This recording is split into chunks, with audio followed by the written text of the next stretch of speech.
Bem, gente, agora a gente vai ver aqui uma doença relacionada com a falta de dois elementos químicos do corpo. A falta de cálcio e a falta de fósforo pode provocar essa doença aqui, ó, osteoporose. O osso, por exemplo, ele é formado pelo tecido ósseo.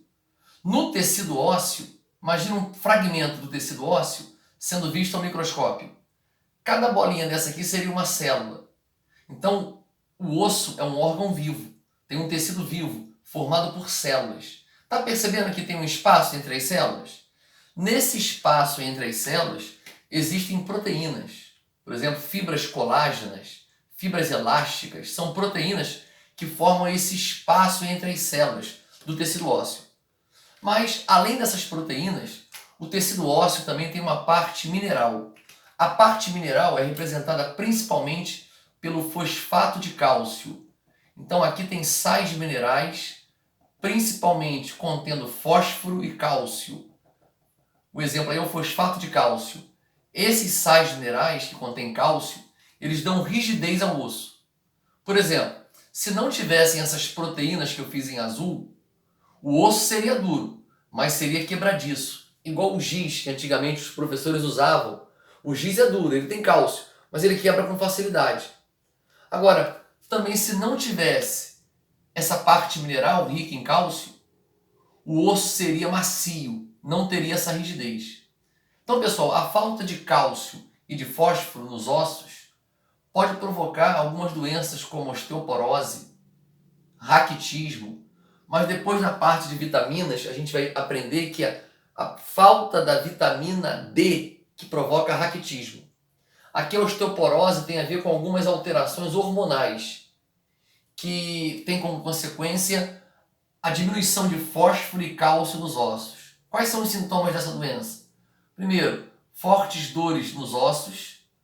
Segundo, os ossos ficam porosos, daí o nome osteoporose, poros, buracos no osso por falta de cálcio e fósforo, ossos mal formados e mais sensíveis a fraturas. É normal a mulher após a menopausa, por causa da diminuição dos hormônios sexuais, terem uma concentração mineral menor de cálcio nos ossos. Isso aumenta as chances dela ter osteoporose e ter fratura nos ossos, beleza? Tá. O terceiro elemento químico que forma alguns sais minerais, a gente vai estudar aqui, ó, é o sódio. O sódio tem como símbolo na tabela periódica o Na, que vem do latim, tá bom? Nátrium. Quais são as principais funções do sódio? Vamos lá, o sódio, aqui seria uma célula, aqui o núcleo e aqui o citoplasma. O sódio é o principal íon no meio extracelular. O sódio, ele forma um íon positivo, depois vocês vão aprender na química, chamado cátion. Então é o principal íon extracelular. Se eu comparar com o potássio é o principal íon em termos de quantidade no meio intracelular, dentro da célula. Então nós temos muito sódio na forma iônica fora das células e muito potássio na forma iônica dentro das células. Isso é importante porque ajuda a controlar a entrada e a saída de água nas células. Por exemplo, se o sódio entrasse em grande quantidade e não tivesse muito potássio dentro da célula, o sódio tem a capacidade de arrastar com ele água. Essa capacidade que o íon sódio tem de arrastar água junto com ele, a gente chama de osmose. Osmose, que depois a gente vai estudar. Agora também o contrário poderia acontecer. Se não tivesse essa grande quantidade de íon sódio fora da célula e muito potássio na forma iônica saísse da célula e não tivesse essa grande concentração de sódio no meio extracelular, o íon potássio também iria arrastar com ele, por osmose, grande quantidade de água e a célula iria se desidratar.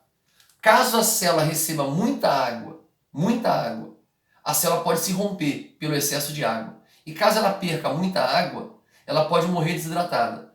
Então esses dois íons, com concentrações diferentes no meio extra e no meio intracelular, ajudam a manter o controle hídrico, o controle de água dentro das células.